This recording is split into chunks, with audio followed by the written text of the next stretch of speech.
Po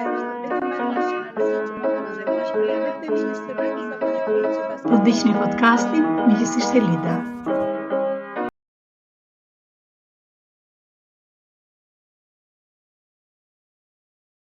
Fakte të cilat për mua janë ajo bazë që më ndihmon që çdo gjë tjetër që do bëj në 6 muajt e ardhshëm do të jetë e ndikuar prej këtyre mësimeve. Janë 2 mësime që unë i quaj pozitive dhe është një mësim që kam mësuar nga gabimi im. Mësimi i parë. Spari do filloj së tani duke ndjerë me gjithë shpirt për ta thënë që në këto 6 muaj do doja të falenderoja të gjithë ju që më keni besuar zhvillimin e karrierës suaj, që më keni futur në atë rrugën tuaj të zhvillimit dhe që besoni së bashku me mua që ne kemi një të ardhme më të mirë dhe më të bukur nga ajo kaluara jon. Në fakt, ky është mësimi i parë. Ajo që unë kam marrë është që personat të cilët ndajnë këtë mendim që ardhmja e biznesit apo e karrierës sime, ajo që është përpara për të ardhur, është më e mirë, është më e madhe në impakt dhe më e realizuar qoftë për mua si person dhe për kompaninë time, qoftë nga ana financiare, por qoftë edhe për mënyrën dhe mundësinë e dhënies në komunitet. Nëse do doja të thoshja për shembull pse e them që ky është një mësim i madh gjatë këtyre 6 muajve. Ajo që unë kam bërë është që lidhja që ne kemi pasur me miqt klientë tanë gjatë kësaj periudhe është forcuar, ka marrë një kuptim më të mirë, ka marrë një kuptim më të drejtë për drejtë dhe kemi parë për shembull që jemi së bashku për një kohë të gjatë. Dhe kjo është një gjë e shkëlqyer, mendoj unë. Ashtu si kundër unë ndjej që mentori im është për mua për një kohë të gjatë aty, dhe jam e bindur që çdo moment Zoti e dhënë që ne të jemi në jetë në këtë kohë, ai do të jetë atje, do të kthej përgjigje gjithmonë, të më ndihmoj, ajo do të jetë atje, do të kthej përgjigje gjithmonë, do të jetë duke më ndihmuar. E njëjta gjë është që unë ndjej që kam përçuar te klientela ime. Mësimi më i madh që kam mësuar është falënderimi i jashtëzakonshëm që kam për ta. Dhe për ju miq që më keni ndjekur në podcast, dhe që në mënyrë të vazhdueshme me idetë tuaja, pëlqimet apo mos pëlqimet, komentet apo mos komentet tuaja, më keni thënë çfarë duhet precizoj apo të rikalibroj më mirë. E dyta, brenda çdo shërbimi që ne japim, duhet të marrim të shikojmë vlerën dhe të shikojmë tamam fjalën e shërbimit. Gjithkush që ka dalë në biznes është sepse ofron një shërbim apo një produkt apo një kombinim të dyave. Po vini re fjala shërbim në fillim, brenda shërbim, është shpeshherë me kalimin e kohës kthehet në një produkt shitjeje me anë të cilit dikush fiton në biznesin e vet. Ajo që unë kam bërë këtë 6 muaj ishte pikërisht kjo, të kthyerit në kuptimin e drejtë për drejtë, të çfarë vlere ne çojmë në tregun e punës, pse kemi dalë në tregun e punës? Sepse ofrojmë një vlerë, sepse ofrojmë një shërbim. Dhe kjo është pjesa që unë mendoj në mënyrë të vazhdueshme si një gjë që me kalimin e kohës të gjithë fillojnë të kuptojnë që kjo është mjetimi i jetesës, unë me këtë fitoj, me këtë rrit fëmijët ose me këtë ndërtoj jetën time, është shumë e vërtetë. Por në bazë të saj cila është vlera që ti del në mëngjes dhe ti krijon për gjithë njerëzit të cilët në një formë apo në tjetër janë kthyer në klientelën tënde. Pra, nuk mund të thuash që këtë gjë ne e shohim shpesh dhe mund të duket edhe si teori e madhe, por nëse ta bëja më praktike. Flasim në një biznes në cilin ti ke dalë të punosh dhe nëse do të pyesësh shumë nga studentët e mi në universitet, jo studentët tek MIZC, nëse do i pyesësh sepse janë më të rinj, ndaj them ata, kur i pyet dhe i thua realisht për çfarë do ta bësh këtë biznesin? Kur ne flasim edhe vin me ide për si përmarrje, pse do ta bësh? Dhe një nga gjërat që del natyrshëm, shikoj në sy është që fitoj lek. Okej. Nëse ta shikojmë çik dhe kjo mund të jetë një percepcion i përgjithshëm, okay? Të gjithë duam patjetër të fitojmë lek, sepse duam të jetojmë me to. Qëllimi bazik pse ke dalë në tregun e punës është të krijosh një vlerë, të shërbesh. Dhe gjatë këtyre 6 muajve ajo që kuptuam, dhe që ishte shumë e lehtë për të kuptuar është që shërbimet që ne jepim në komunitet, shërbimet që ne jepim te klientela jon, në një farë mënyrë e kaluan në plan të dytë shitjen. Dhe ishte në fakt në filozofinë që unë përqafova që në mars, në fillim të marsit ishte serve, not sell, që do të thotë sigurisht që shitet, por këto 6 muaj nuk ishin muaj kur duhej parë sa dhe si do fitoje, por është sa dhe sa vlerë do të shtoje te klientela jote. Dhe për këtë ndjej prapë që është një nga mësimet që duhet mbajtur vazhdimisht në fokus. Pra çfarë vlerë nxjerrim? Le ta themi siç thash pak më thjesht, nëse dikush prodhon këpuc, këto këpuc do të jenë që do t'i plotësojnë një vlerë, do t'i plotësojnë një nevojë, më falni, atij klientit. Dhe vetëm kur ai fillon t'i marrë dhe të shikojë që ato kanë vlerë kur ai ecën, vetëm atëherë ai është i gatshëm të paguajë. Pra është e njëjta gjë, por ne shpeshherë themi që ky shërbim që ne japim dikujt mjet për të ecur në mënyrë të këndshme, që është këpuca, ne shpeshherë e harrojmë këtë gjë dhe marrim shikojmë cilat janë objektivat tona, sa kemi për të shitur, sa kemi për të arritur, çfarë targets kemi vënë në fund të vitit.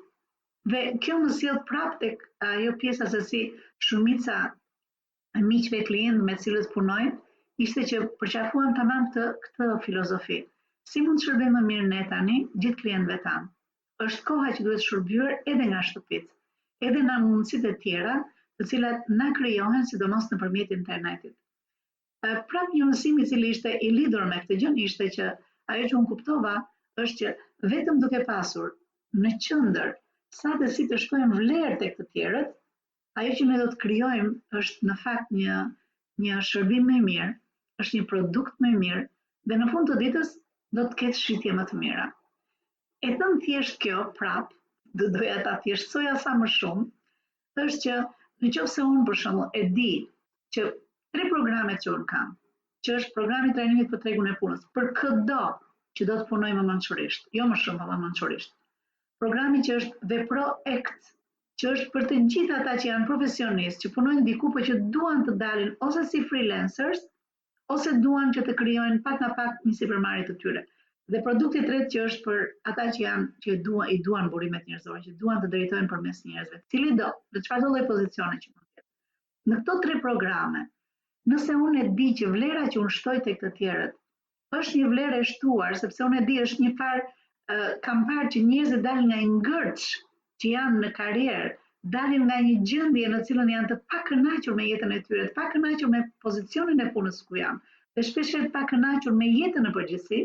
Unë e di që kjo vlerë që unë shtoj tek ta, duke kthyer kokën pas në këto 15 vite, vlera që unë shikoj tek ta mua më bën një mënyrë të vazhdueshme të them çfarë shërbimi ofroj, çfarë ndryshimi mund të sillim duke ecur bashkë në këtë rrugë, duke marrë një nga produktet apo në mënyrë të vazhdueshme të 3 prej tyre.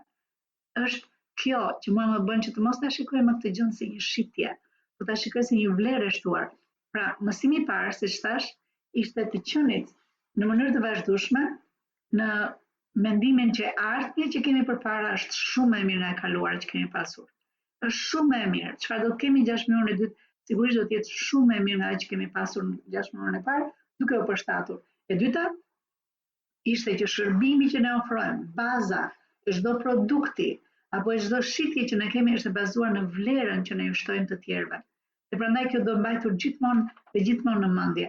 Zakonisht në periudha krizash, në periudha të tilla është që ti fillon të kuptosh gjithmonë më shumë që ai produkt në fakt ka dalë si një shërbim i cili plotëson një nevojë të klientelës.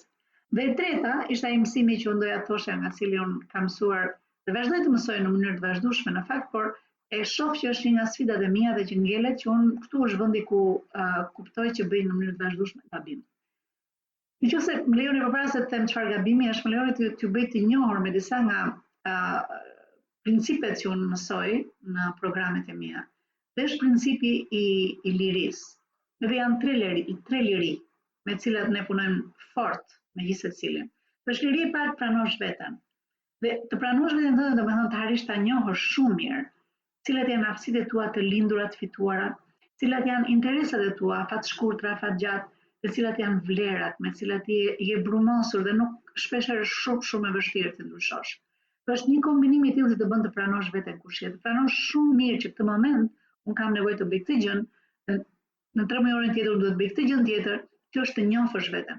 Kjo do të sjellë te liria e dytë, dhe këtu është ku nuk bëj gabimin, po më lejoni t'ua them pak më mbrapa këtë gjë. Liria e dytë kur ti fillon të zgjedhësh me kë punon, të zgjedhësh për kë punon, të zgjedhësh me çfarë projektesh do ta mbushësh kohën tënde, jetën tënde.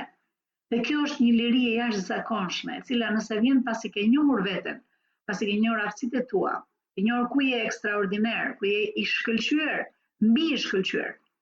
Ke njohur çfarë interesash ke. Sa të lejojnë këto interesa tani që ti të ndjekësh ca ëndrat të tua. Dhe e fundit fare, cilat vlera janë ato të cilat ti sido që të jetë puna ti nuk shkel dot mbi ca gjëra. Dhe duhet bësh kthim mrapa, edhe pse interesi i afat shkurtër mund të thotë që duhet të rish atje. Pra kjo është liria to pick and choose your clients, to pick and choose your employees, to pick and choose your employer. Pra kudo në ç'është pozicion që je ti. Dhe po flas nga 3 llojet e klientëve që un kam. Qoftë nëse je në një pozicion ku ti je një businessman i fuqishëm, që po ndjen që po punon për punonjësit e tu. Punon që ti të nxjerrësh rrogat për ta. Punon që të mundohesh jashtëzakonisht shumë, të punosh më shumë, të shtosh më shumë, të bësh më shumë. Ta që ke kuptuar është që ti je në fakt ke ngecur ti në një vend. Ose mund të jesh dikush i cili je duke punuar shumë mirë për dikë. Dhe e ndjen që ke shumë për të dhënë, por në fund vitës e shikon që të ardhurat e tua ngelen në atë nivel që mbulon veten, por nuk mund të bësh përpara.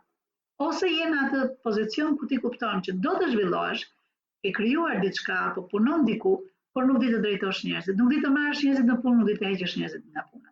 Nuk di të zhvillosh ata që ke aty. Pra këta janë në fakt 3 kategoritë e personave që unë jam e bekuar të punoj. Ky është momenti ku ne flasim që dalim në lirinë e tretë, që është liria financiare. Vetëm kur ti fillon të zgjedhësh cilët do të jenë ata persona me të cilët ti vazhdon dhe do t'i japësh shërbimin tënd, atëherë mund të kesh lirinë financiare. Dhe nuk është e kundërta, nuk është që ke lirinë financiare dhe ti mund të pranosh veten dhe ti mund të zgjedhësh këtë do të marrësh. Në fakt është nëse me gjithë ata që unë punoj është që kjo me një farkoj ta kuptojmë këtë rëndësi hapash se që vinë një pas një. Dhe kjo më lejon që të kthehem tek cila ka qenë ajo që mësova unë gjatë kësaj kohe. Ajo që kam mësuar është që unë vazhdo të bëj një gabim. Kur vjen puna që unë kam lirinë financiare, që të zgjedh tashmë cilët do të jenë klientët e mi, gafa që bëj vazhdimisht është që mund të marr klientë të cilët unë e di që nga programi im, ata nuk janë të aftë të marrin maksimalen. Dhe për të marrë maksimalen nga programet e mia janë vetëm 2 gjëra. Është e para të duash, po duhet të duash jashtëzakonisht, të duash të zhvillohesh, të duash të fitosh më shumë, të duash të bëhesh njëri më i mirë, të duash të japësh mbrapsht në komunitet. Dhe vetëm pastaj është që unë mund të të ndihmoj të dish më shumë, që unë të ndaj me ty mekanizmat, instrumentat, ato parime që unë kam mësuar prej jetës time, prej sa po mësoj, prej përvojës time, prej klientëve mi që unë punoj, që janë nga më të shkëlqyer të tregun e punës dhe unë mund t'i ndaj me ty mik apo mikesh dhe të ndihmoj, po duhet të duash. Mendoj po them që një nga mësimet që unë vazhdoj mësoj është që mund të marr klient që unë ndoshta që në fillim i shikoj që nuk e kanë motivimin kaq të plot sa unë e kam për ata që të zhvillohen, apo e kanë motivimin më të lartë ata persona që i referojnë tek unë, që i bien tek unë, sesa janë vetë personat. Zakonisht ata persona janë, sidomos po flas për 6 mujorin e ardhshëm nga unë nxjerr mësimet siç u thash, janë persona të cilët për shkak të gjendjes brenda në karantinë menduan se duhet të zhvillonin shumë veten e tyre dhe filluan të kërkonin atë gjën që mund të kishin qenë që nga nëntori që më thoshin që do fillojmë. Dhe pastaj në kohën e mars, prill, maj, deshën me çdo kusht fillonin dhe unë siç e thash, për shkak se ishte situata, kuptova që unë mund t'ju shtoja vlerë sa njerëz që në fakt nuk e donin këtë vlerë. Ajo që unë kuptova që ata donin ishte të kishe një çip, ta heqin nga kokaini ta fusin kokën e tyre. Në fakt, është një punë së bashku, ku ne fillojmë vrapojmë bashk dhe fillojmë të ecim drejt asaj që unë e quaj e ardhmja jonë, e cila është më e mirë, është më arrir dhe është më aftë për të dhënë mbrapsht në shoqëri. Nëse ke arritur deri në fund të videos, kjo do të thotë që ti je një ndjekës i rregullt dhe ke interes në gjërat që ne bëjmë. Nëse është ky rasti, lutem më kontaktoni. Ne mund të futemi shumë mirë në një nga programet e mia dhe të marrim të shikojmë çfarë është gjëja që të bën më shumë mirë ty në momentin që ti je në kryqëzimin e karrierës ku ti je, në ecjen që ti ke bërë. Dhe jam e bindur që ti mund të bashkohesh një armatë të madhe njerëzish të suksesshëm me të cilët ne punojmë. Prej të cilëve ne në mënyrë të vazhdueshme secili nga ne mëson, por jo vetëm kaq. Krijojmë një network, krijojmë një rrjetëzim që është i jashtëzakonshëm. Kur kanë të njëjtën ide që ndahet, që është të qenit me mendje të hapur, të qenit i gatshëm të ndihmojnë njëri tjetrin dhe të qenit vazhdimisht në tregun e punës për të dhënë më të mirën tonë. Nëse është kjo që të ka sjell tek podcasti im, të lutem më shkruaj. Të lutem, është shumë e kollaj të më gjesh, ndofta në Facebook me Lida Notro, ndofta në Instagram që është Amy Coaching and Consulting e gjeni kollaj fare, ose edhe në YouTube. Mundësitë e lidhjes janë të jashtëzakonshme. Mundësitë nga të cilat ju do përfitoni nga kjo lidhje nuk ka të bëjë me mua, ka të bëjë me gjithë rrjetin e njerëzve me të cilët do të bashkëpunoj. Uroj t'ju shoh nga brenda programeve të MCC. Ju uroj gjithë bekimet e Perëndis. Miqësisht, Elida.